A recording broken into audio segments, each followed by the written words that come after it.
बिस्मिल्लाहिर्रहमानिर्रहीम। अस्सलाम वालेकुम। आप देख रहे हैं गवादर पाकिस्तान का सुनहरा मुस्तकबिल और मैं हूं मुनव्वर अतीक। नाज़रीन, सबसे पहले तो मैं माज़रत चाहूँगा कि एक तवील अरसे के बाद एक बार फिर ये प्रोग्राम शुरू किया, लेकिन इस तवील अरसे में जो मसरूफियात थी वो कुछ ज़्यादा रहीं और उस वजह से आपकी खिदमत में हाज़िर नहीं हो सके। उम्मीद है कि अब ये सिलसिला तवातर से चलता रहेगा। इस तवील अरसा के अंदर हुकूमतें बदलती रहीं, पाकिस्तान के अंदर भी बहुत सा बदलाव आया और इसी दौरान में गवादर भी बहुत बदला। आज हम बात करेंगे कि इस दौरान गवादर कितना बदला और गवादर की अहमियत क्या है, और इस पर बात करने के लिए हमारे साथ मौजूद हैं अज़हर महमूद भट्टी साहब।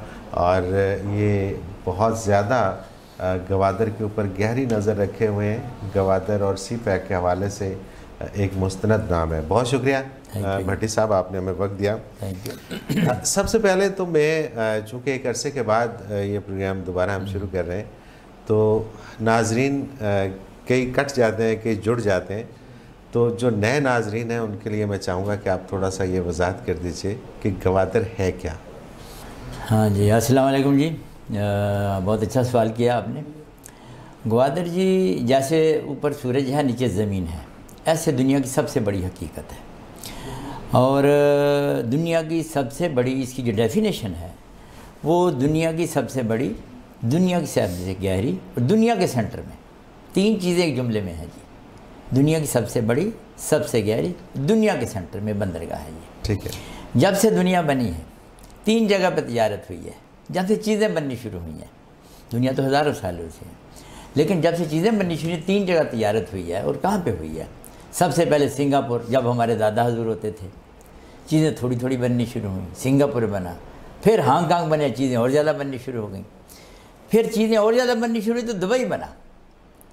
दुबई बना, सिंगापुर हांगकांग दुनिया के राइट एक्सट्रीम पे है, और दुबई बना दुनिया के सेंटर में, लेकिन 800-900 किलोमीटर अंदर रोड जाती है, स्ट्रेट ऑफ हॉर्मज़, वहाँ पे आके दुबई आती है, छोटा शिप जाते हैं। तो ग्वादर दुनिया की सबसे बड़ी गहरी और दुनिया के सेंटर में दुनिया की सबसे बड़ी डीपेस्ट सी पोर्ट है, the middle of the world. तो इसका अल्टरनेट कोई नहीं है जी। अब चीज़ें भी ज़्यादा हैं, और हमारी खुशकिस्मती ये है कि जहाँ पाकिस्तान दुनिया के सेंटर में सबसे बड़ी बंदरगाह, गहरी बंदरगाह होल्ड करता है, वहाँ पे पाकिस्तान 70% कंट्री बाई रोड लगते हैं, जिसको हम सी पैक कहते हैं। ठीक है। 70% बाई रोड लगते हैं कंट्री, जिनको हम सी पैक कहते हैं। वो सारी सी पैक की रोड्स ग्वादर को आ रही हैं, और ग्वादर से बाई रोड भी इन कंट्री को माल जा रहा है। तो इसलिए मैं ऐसे कहता हूँ कि जैसे ऊपर सूरज है नीचे ज़मीन है, इस तरह ग्वादर है। इसका पूरी दुनिया अल्टरनेट नहीं ढूंढ सकती। पूरी दुनिया में कोई इसका मुतबादिल नहीं, अल्टरनेट है ही नहीं। Whatsoever is that. इसमें अमेरिका है, यूरोप है, इंडिया है, रशिया है, चाइना, सब की तरक्की ग्वादर की वजह से। कुछ पोटे होती हैं, किसी कुछ मुखालिफ होते हैं, लेकिन ग्वादर से पूरी दुनिया की तरक्की है। May be that is India, may be that is America, may be that is Europe, may be that is Russia, may be that is China. Whatsoever is that है will get the benefit from the Gwadar. नहीं, अब इसमें देखें ना, बहुत सारे लोग ये कहते हैं कि अमेरिका को और यूरोप को बड़ी तकलीफ़ है और ये इसके मुखालिफ है। तो आप कह रहे हैं कि पूरी दुनिया को इसका बेनिफिट है। अगर पूरी दुनिया को इसका बेनिफिट है तो ये क्यों मुखालिफ है? अमेरिका कभी भी ग्वादर का मुखालिफ नहीं रहा, यूरोप कभी भी ग्वादर का मुखालिफ नहीं रहा, कभी भी इसके खिलाफ स्टेटमेंट उन्होंने नहीं दी। ये मुशर्रफ के ज़माने में शुरू ही अमेरिकन सपोर्ट से ग्वादर किया गया था। जब मुशर्रफ साहब प्रेसिडेंट ऑफ पाकिस्तान थे, 8.5 लाख फ़ौज अमेरिका की अफ़गानिस्तान में आ गई, तो उस वक्त अमेरिका ने मुशर्रफ साहब से कहा, go ahead and start with your Gwadar. क्यों? कि चाइना में अमेरिका यूरोप यहूदी की इंडस्ट्री है, चाइना इनकी इंडस्ट्री का बेस है। उसका सामान जो अमेरिका का 17,000 किलोमीटर तय कर गया था, China, Korea, Japan, Hong Kong, Taiwan, Malaysia, Indonesia, Singapore, Gwadar तक, उसको 17,000 किलोमीटर तय करना पड़ता है। और चाइना से ग्वादर 2200 किलोमीटर है। अब होगा क्या कि अमेरिका के बेनिफिट क्या है? चाइना से हज़ारों ट्रक, हज़ारों कंपनियाँ अमेरिकन गुड्स की और चाइना की और यूरोप की, यहूदियों की, गिलगिस्तान, इस्लामाबाद, लाहौर से 20% माल आते ही India, Bangladesh, Sri Lanka, Nepal, Bhutan, Burma, Myanmar बिक गया। 80% पिंडी, बटिया, मुल्तान, सक्खर, ग्वादर। तो अमेरिका अमीर होगा, गरीब होगा? अमीर होगा। उसकी तरक्की ग्वादर की वजह से है। इसलिए मुशर्रफ के ज़माने में जब अमेरिका 8.5 लाख फौज अफगानिस्तान में लेके आ गया, रशिया के आगे आगे उसकी फौजें, उसने फिर मुशर्रफ से कहा ग्वादर बंदरगाह का ऐलान कर दो। अमेरिका और यूरोप, ये तो अमेरिका का बेनिफिट है। फिर सेंट्रल एशियन स्टेट्स में उसके जो शेयर हैं जैसे अरब मुल्क नहीं, अभी यहाँ पे सवाल ये होता है कि अगर अमेरिका ने ये कहा था कि ग्वादर बंदरगाह का आप ऐलान कर दें, तो हमने तो मुआहदे चाइना के साथ किया। हाँ, बहुत अच्छी बात है। अमेरिका जब तक मुशर्रफ रहा तो मुशर्रफ के ज़माने में ग्वादर की 70% डेवलपमेंट हुई, ग्वादर सिटी की। लाहौर से फिरोजपुर रोड बनाएगी, हालांकि वाघा रोड इंडिया बांग्लादेश श्रीलंका जाती थी, फिरोजपुर रोड बनाएगी। लाहौर की ऑरेंज और मेट्रो बनाएगी, इसकी ड्राई पोर्ट की तैयारी शुरू होगी लाहौर की। और कराची से ग्वादर तक कोस्टा हाईवे मुशर्रफ के ज़माने में, अमेरिका के ज़माने में बनाएगी जी। फिर अमेरिका बिजी हो गया लिबनान में, सूरिया में, लिबनान में, फ़लस्तीन में, बहरीन में, इराक़ में।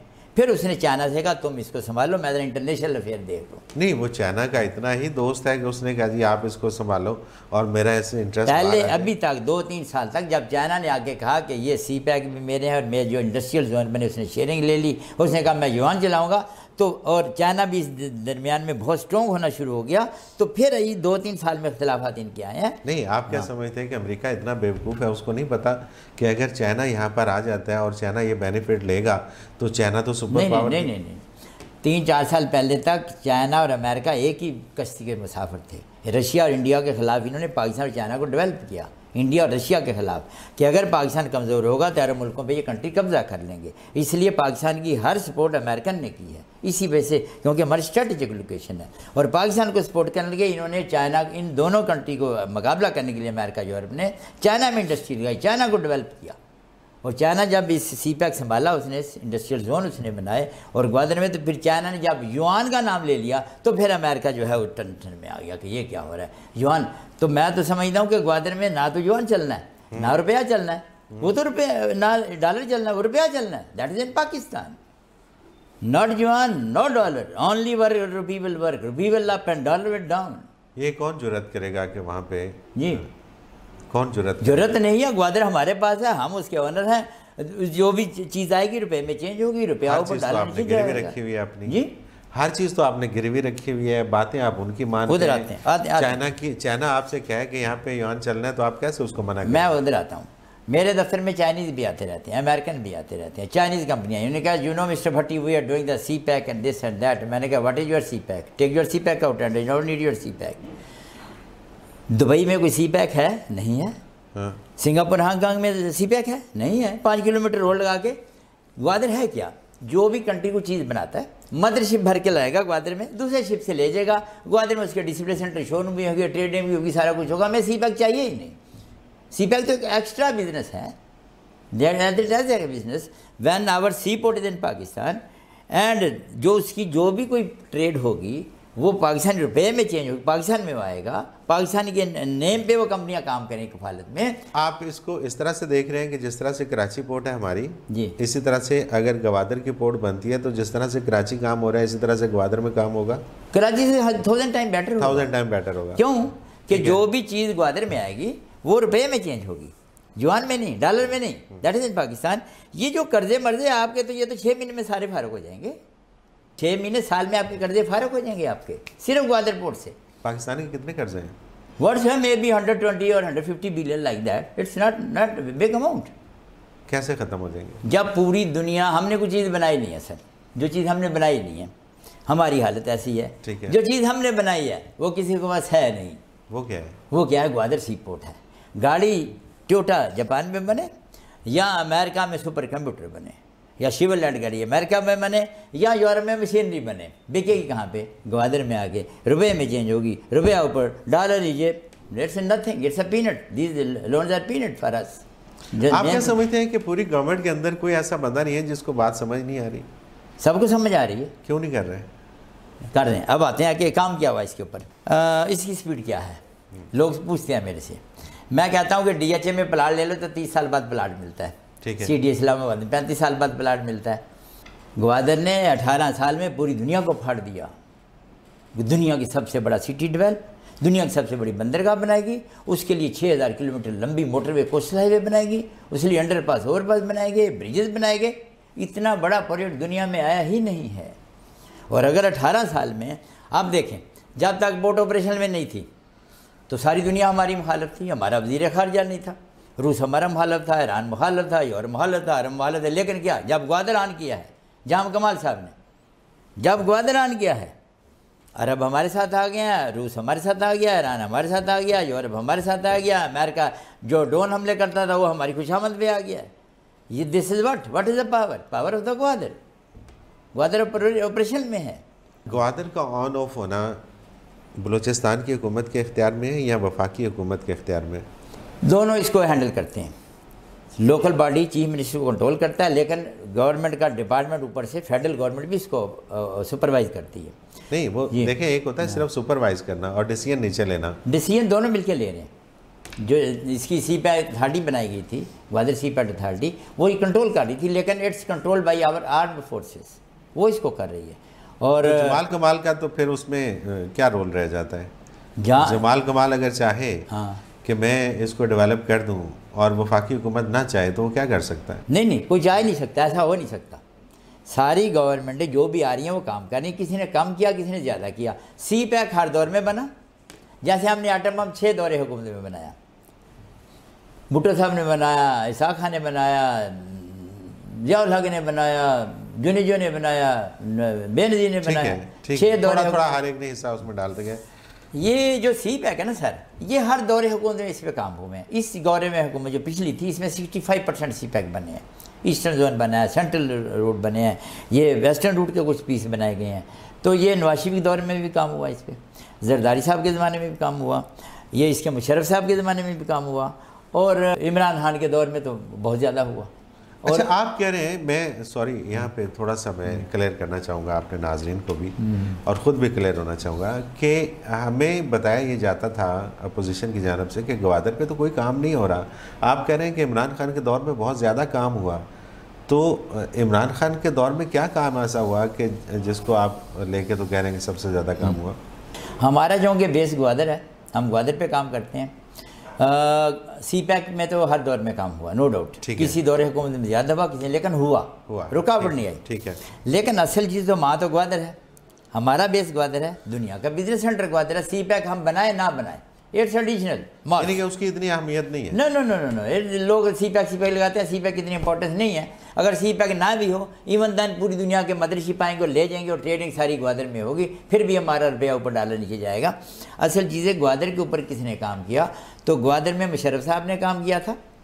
यहाँ 5-7% जरदारी के ज़माने में हुआ, नवाज शरीफ साहब के ज़माने में बिल्कुल नहीं हुआ। लेकिन इमरान खान जब आया, नवाज शरीफ के ज़माने में बिल्कुल नहीं हुआ। हालांकि नहीं, देखे ना, नवाज शरीफ में जब मुझे याद है कि एहसन इकबाल इसको डील कर रहे थे सीपैक को, और कितना आना जाना लगा हुआ था चाइना। सर, दो चीज़ें मिक्सअप हो रही थी, दो चीज़ें मिक्सअप हो रही हैं। जो आदमी सीपैक के ज़्यादा नारे मार रहा है वो हमारा सिंसियर नहीं है, जो सीपैक के ज़्यादा नारे मार रहा है। No doubt he is doing good, no doubt he is doing good, लेकिन जो ग्वादर के ऊपर तकरीर कर रहा है और काम कर रहा है, तकरीर नहीं करनी, जो काम कर रहा है वो हमारे लिए सुपरस्टार। तो आपके ख्याल में इमरान खान की हुकूमत में इमरान खान के दौर में जाम कमाल क्या काम हुआ, आप गिनवाएं? इमरान खान के दौर में, जाम कमाल साहब के दौर में नया मास्टर प्लान लॉन्च कर दिया गया। NOC बंद थे, जब NOC बंद है लेबर की ज़रूरत नहीं है, ठीक है, क्या तब्दीली आएगी? NOC खोल दिया गया। ट्रांसशिपमेंट बंद थी, ट्रांसशिपमेंट खुल गई। लॉजिस्टिक बंद थी, लॉजिस्टिक खुल गई। एयरपोर्ट को ताला लगा हुआ था, दूसरे एयरपोर्ट को, सबसे बड़ा एशिया का, उसमें स्पीड से काम हुआ। अभी 2-3 महीने में ऑपरेशन में आ रहा है एशिया का। लेकिन ये सब चीज़ों की इब्तदा तो नवाज शरीफ हुकूमत नहीं, मुशर्रफ के ज़माने में हुआ, लेकिन नवाज शरीफ के ज़माने में सबसे बड़ा एयरपोर्ट बनाने की जो इब्तदा थी वो नहीं सर, नहीं, उससे पहले जरदारी के ज़माने में एयरपोर्ट, उससे पहले का शुरू हुआ मुशर्रफ के ज़माने में। जरदारी साहब ने भी एयरपोर्ट को बंद रखा, नवाज शरीफ साहब के ज़माने में भी बंद रखा। जो डैम बने मुशर्रफ के ज़माने में बने, ट्रीटमेंट प्लान मुशर्रफ के ज़माने में लगे। ग्वादर पे कोई काम नहीं हुआ जी। ग्वादर पे सीपैक बहुत तकरीरें की गई, सीपैक पे काम भी हुआ जरदारी साहब के ज़माने में भी, नवाज शरीफ साहब के ज़माने में भी। लेकिन हमें तो इमरान का पता है कि उसने नया मास्टर प्लान लॉन्च हो गया, NOC खुल गए, ट्रांसशिपमेंट खुल गई, लॉजिस्टिक खुल गई, और एयरपोर्ट मुकम्मल होने वाला है। अब पावर उधर इतनी लोड शेडिंग थी, पावर प्लांट साल तक मुकम्मल हो जाएगा वहाँ का, अपना ग्वादर का, ठीक है, बड़ा हैवी, ठीक है। और असल अच्छा, इसके ऊपर और भी बात करते हैं, लेकिन मुझे एक ब्रेक पे जाना है। जब ब्रेक से वापस आते हैं तो फिर इस पर बात करते हैं। नाज़रीन मोहतरम, एक मुख्तसर कमर्शियल ब्रेक, हाजिर होते हैं, हमारे साथ रहिएगा।